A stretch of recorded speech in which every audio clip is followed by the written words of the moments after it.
예, 마지막 세 번째 시간 이렇게 가겠습니다. 쉬는 시간에 되게 좀 좋은 질문이 들어왔는데요. 예, 여러분들이 그럼 이제 이런 내용 좋잖아요. 이제 좋은데 그럼 내가 뭐라도 좀 구체적으로 좀 해보고 싶다고 하시면 제가 권하는 거는 R을 공부하세요. R 발음이 제가 잘 안 된다. R이라고 하는 컴퓨터 프로그래밍 언어가 있어요. 그게 제가 앞에서 보여드린 거 다 R로 한 거예요. 이런 거 다 R로 한 겁니다. 이런 거. 이게 원래 R이라는 언어가 이제 R로 시작하는 세 명이 만든 거야. 뭐 로보트, 뭐 리차드, 뭐 이런 식으로. 그래서 이름이 R인데 이게 그 언어가 나온 지는 좀 됐어요. 근데 그 언어가 이런 빅데이터를 다루는데 좀 잘 맞아요. 그러니까 이제 그 컴퓨터 프로그래밍 언어는 제가 그냥 간략하게 말씀드리면 컴파일 언어가 있고 인터프리터 언어라는 게 있어요. 그러니까 컴파일 언어는 뭐냐면 여러분들이 프로그램을 쭉 짜시면 그걸 전체를 한번 번역을 해서 돌리는 거예요. 그게 이제 그러니까 한마디로 소설을 누가 쓰면은 그 두꺼운 소설책을 번역가가 한 번에 번역하는 이런 방식이고, 인터프리터 언어는 그냥 한 줄 한 줄 번역하는 거예요. 그러니까 좀 성능을 내야 되고 할 때는 이 컴파일 언어로 가야 되지만 좀 이제 대신에 어려워요. 이거는 컴파일 언어들은 컴퓨터 공학을 모르면 제대로 하기 힘들어요. 그러니까 이쪽에 들어가는 게 자바, C++, 뭐 C 이런 거예요. 그래서 저는 그 컴퓨터 공학을 모르는 분이 자바 공부하는 걸 안 권해요.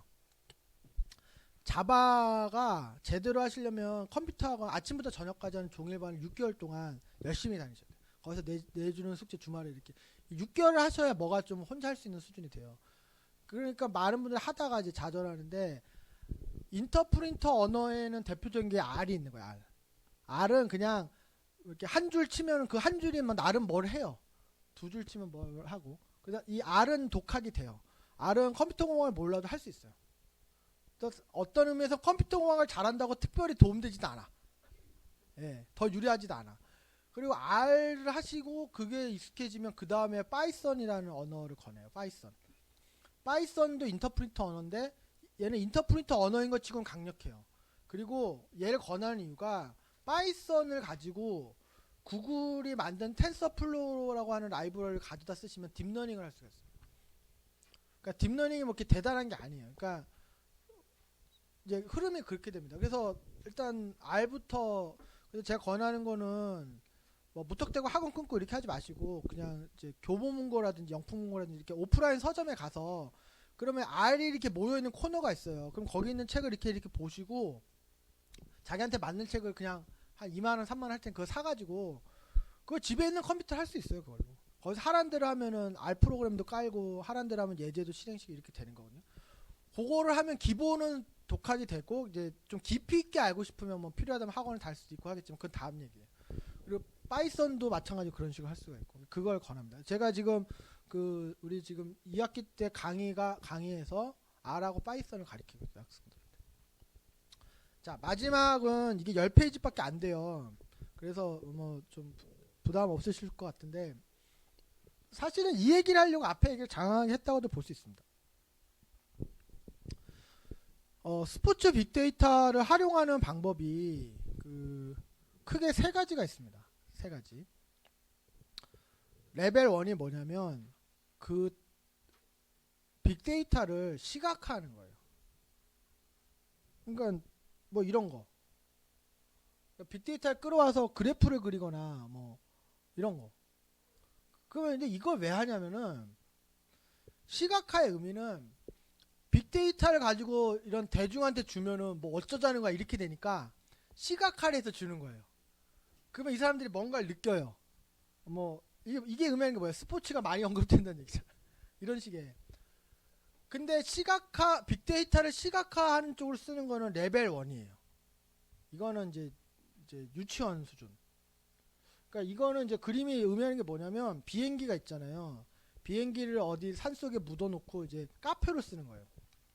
문 열어놓고 저 엄연히 비행기인데 그냥 의자 갖다 놓고 뭐 이제 좀 뭐 전망 좋은 카페로 쓰는 요게 시각화예요. 빅데이터로 더 많은 일을 할 수 있는데도 불구하고 그냥 저렇게 쓰는, 안 쓰는 것보다 낫지만 좀 안타까운 거죠.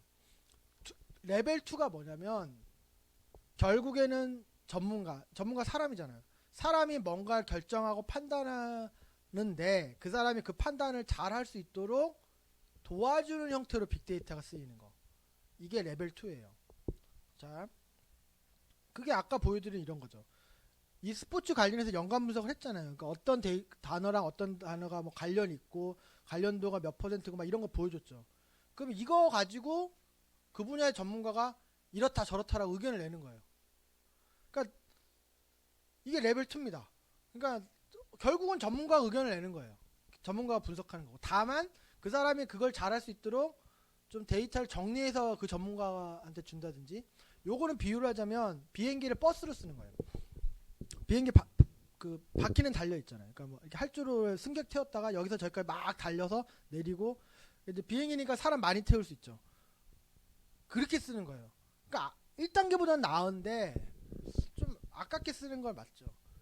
빅데이터를 제대로 쓰는 거가 바로 인공지능을 쓰는 순간.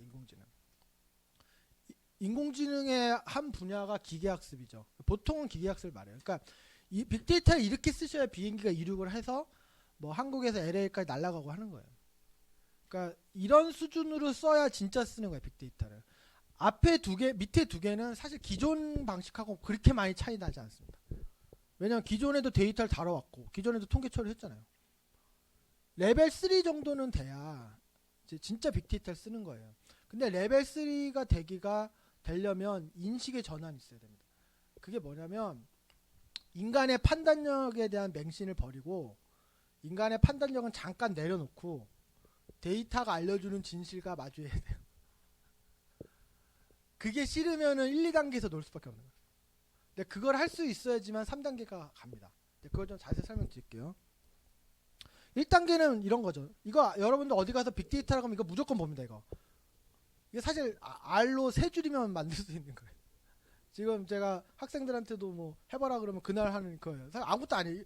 이거 빅데이터 아니에요. 이거. 어디 가서 이런 그림 하나 떨렁 띄워놓고 빅데이터 이렇게 하는 사람이 있으면은 그런 거예요. 그래서 그리고 이제 한 요 정도 되면 그래도 레벨 2는 쓰는 거죠. 그러니까 전문가가 판단할 수 있는 어떤 그러니까 이 레벨 2는 뭐냐면 그러니까 레벨 1은 비유를 하자면 신태용 감독한테 각각의 선수들의 활동량 그런 걸 그래프로 그래서 보여주는 거예요. 그 신태용 감독이 열심히 뛰는구나. 그럼 자기 마음대로 선수 뽑겠죠. 이게 1단계고 2단계는 이제 그래도 막 뭐 어떤 선수가 나왔을 때 승률이 어떻고 이 선수는 뭐 세르비아전에선 잘 뛰었는데 저때 막 이렇게 막 좀 그렇게 해서 신태용 감독에 주는 거예요. 신태용 감독이 읽겠죠. 근데 결국은 자기 맛을 뽑는 거예요. 3단계 정도 돼야 신태용 감독 마음대로 뽑는 게 아니라 독일 국가대표팀이 한 것처럼 데이터를 보니 브라질한테 이기려면 이 선수가 있어야 된다고 나온다. 감독 네 생각은 다르지만 뭐 데이터 이렇게 나오면 어떻게 할 거냐. 그래서 뭐 논쟁도 하고 뭐 데이터가 그렇게 나왔다고 해서 무조건 그렇게 하지는 않아요. 최소한 무시는 안 한다는 거예요. 그런 데이터의 결과를. 최종적으로 사람이 결정해야 되는 건 마찬가지지만 그렇죠? 이게 메이저리그에서 이렇게 하고 있는 거예요. 메이저리그에서. 그러니까 이 선수랑 FA 계약을 할 거냐 말 거냐. 헤이워드가 타율이 2할 때 초반밖에 안 되는데도 뭐 몇 년에 몇 천만 달러를 주고 데리고 와야 되느냐 아니냐는 게 그냥 이걸로 하는 거예요. 그러면은 인공지능에 대해서 좀 말씀을 드리면 자 이게 3페이지에 끝납니다. 근데 이 얘기 좀 어렵기 때문에 얘기 좀 긴데 인공지능이 사실 나온 지 한 60년 돼요. 이게 최근 기술이 아닙니다. 절대로. 그리고 한 2, 30년 전만 해도 막 인공지능이 뭐 엄청난 걸 할 줄 알았어요. 근데 그게 안 됐던 여러 이유가 있는데 결론부터 말씀드리면 이게 기술의 문제가 아니고 사람들의 인식의 문제였다라고 전 말씀을 드릴 수가 있어요. 그러니까 2, 30년 전에는 인공지능이 내는 결과 사람들이 못 받아들이는 거예요. 근데 지금은 이제 그게 좀 되는 시대가 됐다라는 그 차이가 있는데 요거부터 말씀드릴게요. 그 인공지능이 되게 종류가 많아요. 그리고 인공지능은 사실 컴퓨터공학만도 아니고 이게 심리학, 인지과학, 뇌과학, 철학, 뭐 경제학, 뭐 전기공학, 제어공학 막 수많은 학문의 결합체이기 때문에 되게 어려운 학문입니다. 근데 그 인공지능에서 되게 이제 분야가 많은데 그 중에서 데이터를 가지고 뭔가 분석해내고 하는 데 있어서 중요한 2개 축은 전문가 시스템하고 기계학습이다. 이렇게 생각하시면 돼요. 이게 2개 축입니다. 근데 1980년대 90년대까지는 전문가 시스템이 훨씬 앞서 나갔어요. 저게 이제 아마 들어보셨을 텐데 IBM의 왓슨이라고 하는 그 제품이 있었어요. 얘가 1990년대 초반인가 그때 체스 세계 챔피언도 꺾었고 미국의 유명한 퀴즈쇼 제퍼디 쇼에 나가서 뭐 우승도 하고 엄청난 성과를 냈어요. 근데 그때 기계학습은 걸음마 단계였는데 이게 시간이 지나니까 결론적으로 기계학습이 쟤를 초월했어요.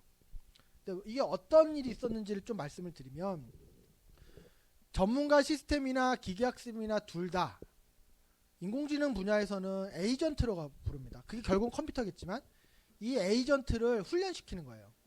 얘가 인공지능에 생각하세요. 컴퓨터라고. 근데 뭘로 훈련시키냐면 데이터를 훈련시키는 거예요. 데이터. 얘한테 데이터를 줘서 얘가 데이터를 기반으로 훈련이 돼요. 훈련이 된 얘한테 뭘 물어보면 얘가 결과를 줘요. 뭐 이거다 저거다 뭘 예측도 하고. 그런데 전문가 시스템은 그걸 어떻게 훈련시키냐면 이 데이터를 전문가가 집어넣어요.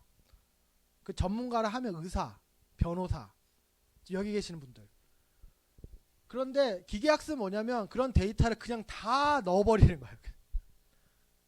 전문가가 뭐 판단해서 넣는 게 아니고, 그러니까 전문가 시스템 만약에 의료 진료를 하는 전문가 시스템이다 그러면 의사들이 이런 케이스에는 이렇게 진단해야 되고 저런 케이스는 이게 암이고 이런 걸 정리해서 데이터를 줘요. 근데 기계학습은 뭐 암인지 뭔지 모르겠고 그냥 케이스 다 가져와서 다 집어넣는 거야 그냥.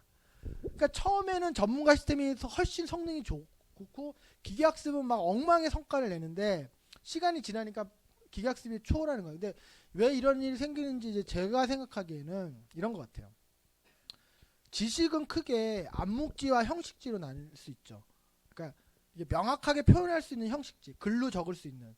그러니까 예를 들어서 이제 뭐 이제 여러분들이 계시는 이제 활동하셨던 종목에서 후배한테 내가 이 운동을 이렇게 하는 걸 가르쳐 준다고 했을 때 뭐 말로 설명할 수 있고 글로 설명할 수 있는 기술도 있지만 그런 건 형식지죠. 하지만 뭐 말로 설명하기는 어렵지만은 이게 분명히 그런 게 있는 게 있죠. 그게 암묵지죠. 그래서 예를 들어서 그 선배 의사한테 후배 의사들이 이제 의술을 배울 때 그런 형식지는 뭐 교과서나 교재나 이런 데서 배울 수 있지만 암묵지는 선배 의사가 수술하는 거 어깨에 넣으면서 보면서 배우고 선배 의사가 해진 도는 거 이제 후배 의사 따라다니면서 배우고 환자들하고 대화하는 거 옆에서 보면서 느끼고 이런 지식도 상당한 거예요. 근데 전문가 시스템은 이 에이전트라 불리는 인공지능한테 형식지는 줄 수 있지만 암묵지를 줄 방법이 없는 거예요. 왜냐 암묵지는 표현이 안 되기 때문에 암묵지가 다 누락이 되는 거예요. 근데 반면에 기계학습은 그런 구별이 없죠. 형식지고 암묵지고 다 집어넣는 거예요. 그러다 보니까 처음에는 전문가 시스템의 성능이 훨씬 더 좋았지만 지금은 기계학습이 이제 그걸 초월했다. 그런 상황이다라고 생각하시면 되고요. 자, 그러면은 이제 요거 잠깐 먼저 들어가면 인공지능 안에 머신러닝 그게 기계학습이죠. 기계학습도 있고 전문가 시스템도 있었는데 지금은 기계학습이 이겼어요. 기계학습이 이겼어요. 기계학습 안에 딥러닝이 있는 거예요. 기계학습 안에 딥러닝이 있는 거예요. 그런데 이 딥러닝이 예전에는 뉴럴 네트워크라는 거였어요. 뉴럴 네트워크. 이게 이름을 바꾼 거예요. 딥러닝으로. 딥러닝이 어떤 건지 제가 실체를 보여드릴게요. 이게 개념적으로 얘기하니까 좀 와닿지 않으실 수 있는데 이게 뉴럴 네트워크예요. 이게 지금 뭐 하자는 거냐면 이게 파란색이 여기 있고 오렌지색이 여기 있죠. 이거를 구별하는 선을 그려라 그러면 그릴 수 있죠. 여러분들 이렇게 그리면 되잖아요. 근데 이제 컴퓨터는 그게 쉬운 문제가 아닌데 이런 이제 뉴럴 네트워크라는 이게 이제 인간의 뇌 구조를 흉내낸 거예요. 근데 이걸 가지고 데이터를 주고 이걸 훈련을 시키면 요게 한 30, 40번 반복되면 이렇게 찾아요. 이게 뉴럴 네트워크예요. 자, 문제를 바꿔볼게요. 뭐 이런 거. 예, 이게 뉴럴 네트워크입니다. 그러니까 이게 구별해냈죠. 예. 그 뭐 이런 문제는 쉽겠네요. 예. 이런 금방 찾을 테고. 근데 이런 문제는 좀 어려울 거예요 아마. 좀 헤매겠죠 이거는. 그러니까 이 오른쪽 요거는 그 오차가 떨어지는 정도예요. 예, 이런 식이에요. 왔다 갔다 하죠. 그러니까 뭐냐면 이 오른쪽에 들어가는 게 이게 개냐 고양이냐 인식하는 그 문제예요 보통.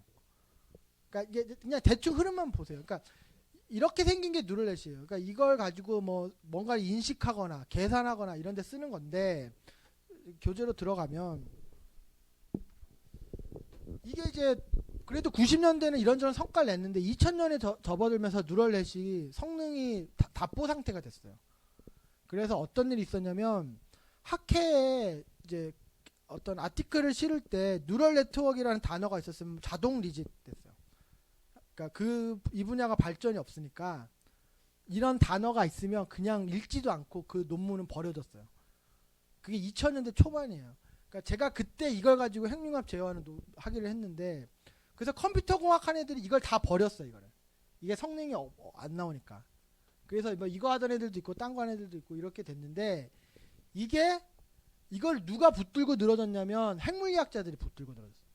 그러니까 그 핵물리 쪽의 문제가 안 풀리니까 어쩔 수 없이 이걸 붙들고 늘어진 거예요. 그래서 지금 마이크로소프트의 비숍이라고 하는 딥러닝 담당 최고 임원이 그 핵물리학자 출신이에요. 그렇게 되다가 이게 한 15년 정도 암흑기를 겪다가 최근에 이름을 바꿔서 짜잔하고 이제 재탄생한 거예요. 근데 이게 이제 최근에 와서 성능을 낸 여러 가지 이유가 있는데 이거를 훈련시키는데 필요한 양질의 데이터가 많아졌어요. 지금 그런 SNS라든지 이런 것 때문에 그리고 컴퓨터가 싸졌고 저장이 쉬워졌고 그리고 여러 가지 기법적인 게 좀 찾아졌어요. 그래서 이제 그게 일로 넘어왔는데 그래서 이제 이 글을 보시면 인공지능 안에 러신머닝이 있고 여기 그림에 표현 안 했는데 이제 전문가 시스템 있죠. 딥러닝이 성과가 제일 좋아요. 그러니까 데이터를 가지고 뭔가를 분석해내는데 딥러닝, 그러니까 예를 들어서 이미지 인식은 사람보다 정확해 지금. 그리고 딥러닝 이용해서 여기 외대 분들한테는 안 좋은 소식일 수 있는데 이미 구글이 이어폰만 꽂으면 내가 그냥 한국어로 떠들고 여자친구 독일어면은 그냥 뭐 독일어로 번역해주고 뭐 이렇게 사람 떠든 거 한국 이거 돼요 지금. 그냥 그 수준이 됐어요. 뭐 번역, 이미지 인식 이런 거는 그냥 내가 이거 꽂고 뭐 막 한국말로 전라도 사투리를 얘기해도 저 중동어, 뭐 강동어 다 돼요 지금. 그 수준 돼버렸어요. 그런데 여기서부터가 중요합니다. 그 문제가 있어요. 딥러닝에. 그러니까 이 문제가 중요한 건데, 자,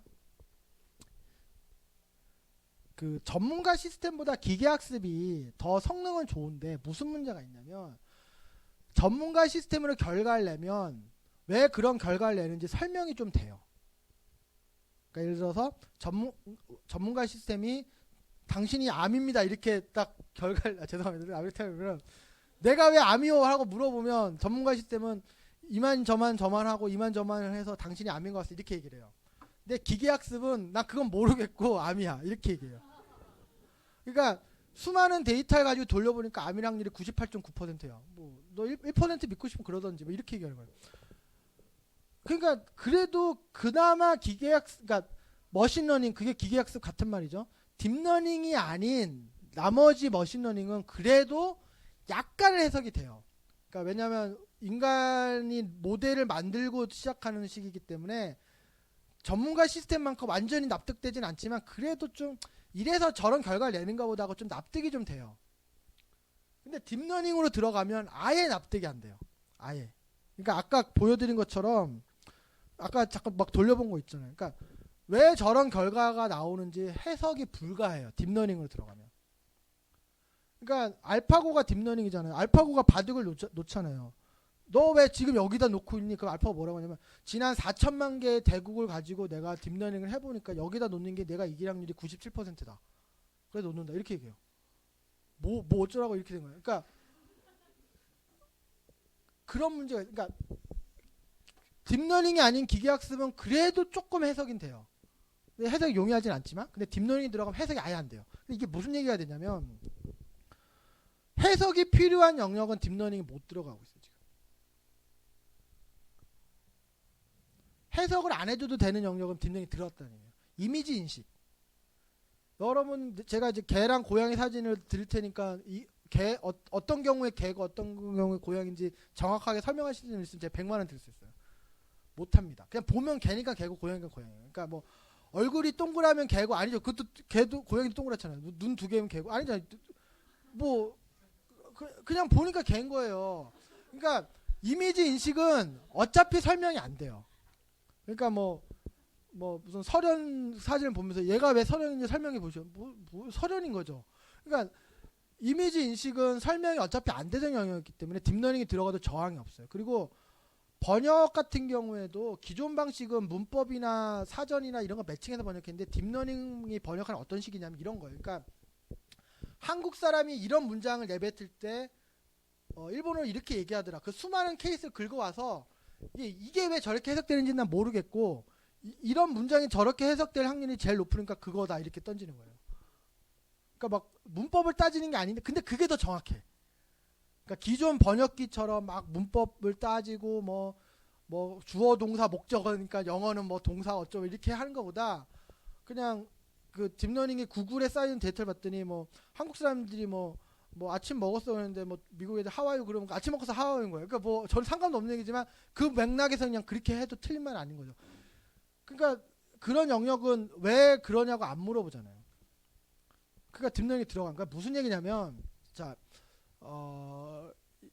지금 설명을 안 해줘도 되는 영역이 점점 많아지고 있다. 예전에는 바둑조차도 왜 지금 여기다 두고 있는지 설명이 안 되면 바둑판을 엎었어요. 그러니까 구글 알파고 이벤트가 20년 전에 불가했다는 거예요. 왜냐하면 그거를 사람들이 장난해? 바둑 C급도 여기다 안 두는데 너 왜 이렇게 두냐? 너 여기다 왜 두는지 납득시켜봐.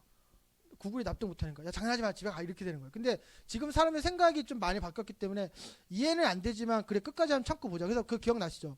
세 번째 대국인가에서 180 몇 수가 되게 이상한 수가 있었어요. 근데 지나고 보니까 신의 한 수인 거야. 왜냐면 이겼기 때문에. 그러니까 그거를 받아들여주는 사람이 많아진 거예요. 그러니까 인공지능 그중에 기계학습 특히 그중에 딥러닝으로 결과를 내는 거는 이건 성능의 문제가 아니고 이거를 이해하는 조직은 받아주는 거고 이해하지 않는 조직은 받아주지 못하는 거예요. 그러니까 여러분들이 후자 쪽에 들어갈 건지 전제 쪽에 들어갈 건지에 따라서 기회가 되기도 하고 시대에 못 따라가는 거기도 하고 뭐 그렇다는 겁니다. 그러면은 뭐 제가 좀 예를 들게요. 제가 이걸 중간고사 문제로도 냈는데 입학사정관 있잖아요. 입학사정관 그분들이 대학생들 뽑잖아요. 근데 그분 역할을 딥러닝이 하면은 어떤 게 가능하냐면 그러니까 사실 학생을 뽑았는데 자퇴해버리면은 그 학생 인생도 엉망이 되고 학교도 안 좋잖아요. 기껏 뽑았는데 뭐 딴 데 편입을 한다든지 뭐 뽑았는데 뭐 학교를 대충 다녀서 막 학점을 계속 F를 받는다든지 이런 거보다는 열심히 다녀서 사회 나가서 뭐 학교 명예를 빛내고 이렇게 하면 좋잖아요. 딥러닝이 입학사정관보다 장단컨대 훨씬 더 그런 학생 잘 뽑아요. 무조건. 근데 문제는 뭐냐면 입학사정관으로 뽑을 경우에는 누가 붙고 누가 떨어졌잖아요. 그러면 이 떨어진 사람의 학부모가 내 아들 왜 떨어졌어요 물어보면 뭐 내신이 부족하고 뭐 학생부에 이상한 게 적혀 있고 뭐 이런 얘기를 할 수 있는데 딥러닝한테 물어보면 모르겠고 하여튼 확률이 낮아요 이렇게 되는 거예요. 그러니까 입학사정관자를 딥러닝 지금 못 들어가요. 그런데 들어갈 거예요. 그런 게임이에요 지금. 그러니까 인공지능 기술은 어차피 저희 같은 해석하는 거고 무슨 얘기인지 아시겠죠? 그러니까 자 앞으로 들어가면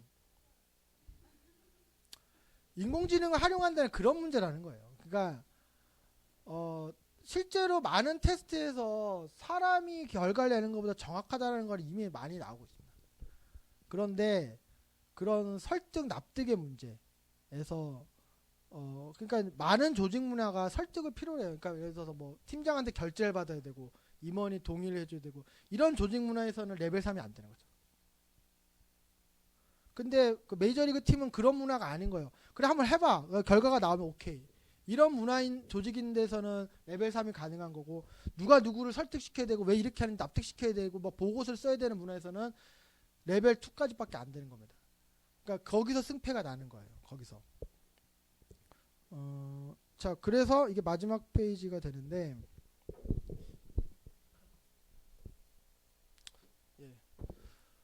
기존 방식은 뭐냐면 인간이 만들어낸 알고리즘 수식 논리를 데이터가 그러니까 이런 것들이 데이터를 해석하는 방식이었어요. 사람이 데이터를 해석하는 거예요. 사람이. 그러니까 왜냐하면 사람의 판단력이 위대했다고 생각했으니까. 그리고 뭐 예전에는 뭐 통계라고 하면 결국 뭐예요? 사람이 가설을 세우죠. 그 통계를 가지고 가설이 기각되든지 채택되든지 뭐 내 생각이 맞네 뭐 이런 식으로 사람의 판단을 뒷받침하는 거예요. 데이터가. 사람이 데이터를 해석하기도 하고 사람이 내린 판단을 데이터가 뒷받침하는 이런 시대였는데 데이터 드리븐이라는 사실은 이 업계의 선수들은 빅데이터라는 말을 잘 안 쓰고 데이터 드리븐이라는 말을 써요. 이건 무슨 뜻이냐면 데이터가 드리븐하는 거예요. 그러니까 데이터가 앞서서 결론을 내는 거예요. 사람은 뒤따라가는 거예요. 그러니까 사람 역할이 없는 건 아니에요. 그러니까 데이터의 결론이 너무 우리의 가치관하고 안 맞거나 하면 그거는 이제 개입을 해서 그것까지 야 그건 너무했다 뭐 이렇게 되는. 그러니까 순서가 사람의 판단력이 없어진다는 게 아니라 데이터가 먼저 결론을 내고 최종적으로 사람이 그거를 무시할지 말지 판단하는 순서가 그렇게 되는 거예요. 근데 기존 방식은 사람이 먼저 판단하고 데이터가 뒷받침하는 이런 식으로. 그래서 데이터 드리븐의 의미를 아는 분과 모르는 분의 싸움이에요. 앞으로는. 그렇게 보시면 됩니다. 이게 이제 사실 저는 이제 오늘 시간을 통해서 그러니까 이제 뭐 빅데이터가 뭐 이런 거라는 걸 좀 이제 이해를 하셨잖아요. 근데 제가 여기서 조금 시간이 있으니까 좀 더 나갈게요. 제 인공지능 이슈 말씀을 드릴게요. 인공지능 이슈. 좀 이제 지금 9시 19분인데 9시 30분 전에 끝내는 거 목표로 하겠습니다. 예를 들어서 자율주행 자동차 있잖아요. 자율주행 자동차가 인간 운전자보다 사고를 덜 낸다고 통계를 내는 회사도 있고 아니다라고 통계를 내는 회사도 있어요. 근데 아직까지는 사람 운전자보다 사고를 더 낸다라는 데도 그 자율주행 자동차 사고의 95%는 옆에 있는 차고의 사고예요. 뒤따라오던 차가 갑자기 끼어들었는데 못 피했다든지. 그러니까 그래서 그 사람들의 주장은 모든 차가 자율주행이면 사고가 훨씬 적은 건 맞다 뭐 그런 얘기를 하는 거예요.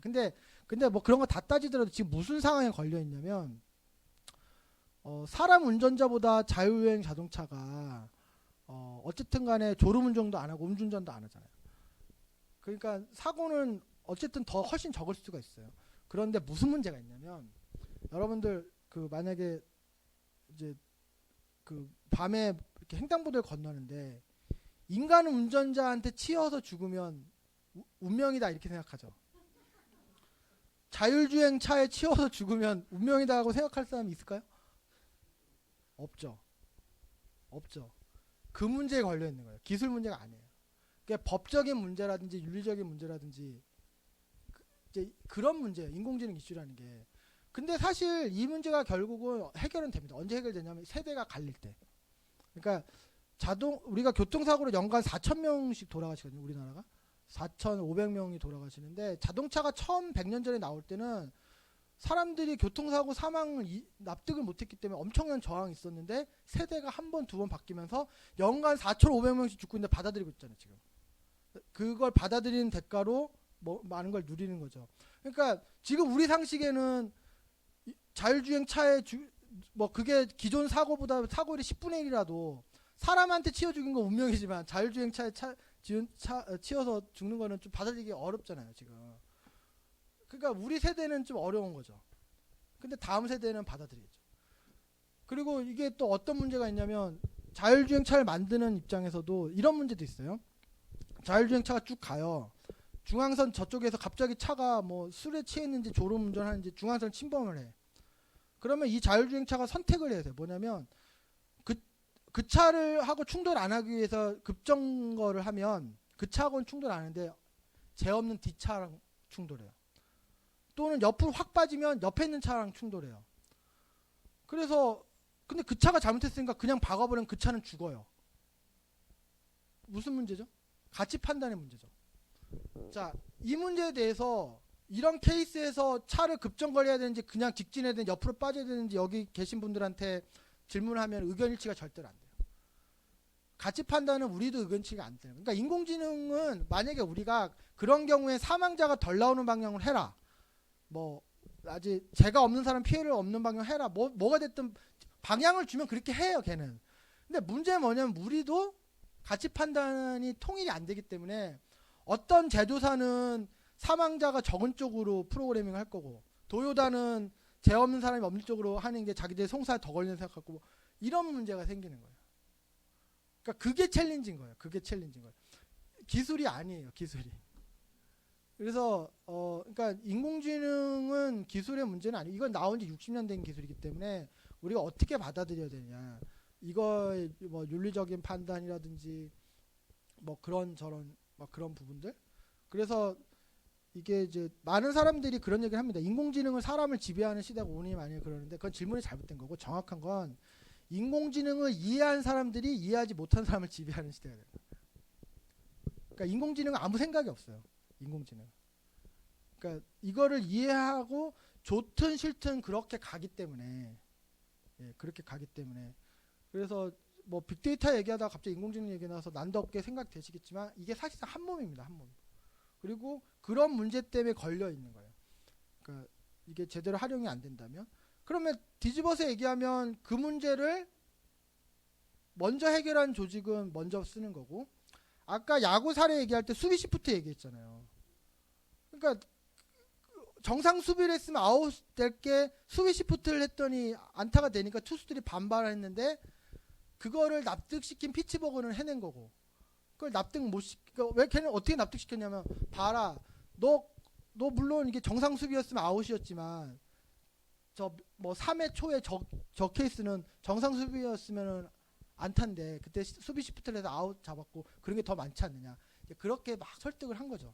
그러니까 이런 방식을 써서 이제 저항이 있고 그런 거 할 때 이제 뭐 그렇게 해야 되니까, 그거를 하는 조직과 못 하는 조직. 예, 그런 싸움이 됩니다. 자, 제가 좀 질문을 안 받고 쭉 달려왔는데 혹시 뭐 이렇게 좀 궁금하신 거 있으시면. 예. 예, 좀 어떻게 좀 그냥 이 시간 갖기 전에 빅데이터에 대해 생각하신 거하고는 좀 많이 다르시죠? 그리고 뭐랄까 좀 다소 혼란스러우신 게 정상인 것 같아요. 왜냐하면 이제 우리가 뭔가를 배운다는 게 가지고 있던 생각을 좀 깨는 과정이 먼저잖아요. 그리고 나서 이제 돌아가셔가지고 이것도 다시 읽어보시고 뭐 인터넷이나 책이나 그런 것도 한번 읽어보시고 하면서, 그러니까 뭐 제가 말씀드린 게 무조건 정답은 아니니까 어떤 그런 또 생각도 해보시고 또 이런저런 시도도 하고 하시다 보면 분명히 좀 더 이렇게 이런, 이제 제 최초의 하두가 이거였지 않습니까? 빅데이터를 못 쓰는 사람이 아니라 안 쓰는 사람이 되자고. 예, 그러면은 이제 시대를 분명히 앞서 나가는, 예, 그런 분들이 되실 수 있지 않나 싶고요. 마지막으로 제 연락처는 하단에 있으니까, 잠깐만, 제가 혹시 필요하시면 제 명함을 여기 앞에 둘게요. 그 우리 회사는 이제 이런 걸 하는 회사입니다. 그래서 필요하시면 제가 이제 수강생 할인 뭐 이렇게 그건 아니고, 예. 그러니까 꼭 뭐 일을 주시지 않으시더라도 이제 많은 분들 제가 그냥 뭐 따로 비용 받지 않고 자문도 많이 해드려요. 그러니까 이제 뭐 저도 그런 부분 공부하는 부분이고, 예. 그러면 여기서 마치도록 하겠습니다. 네, 감사합니다.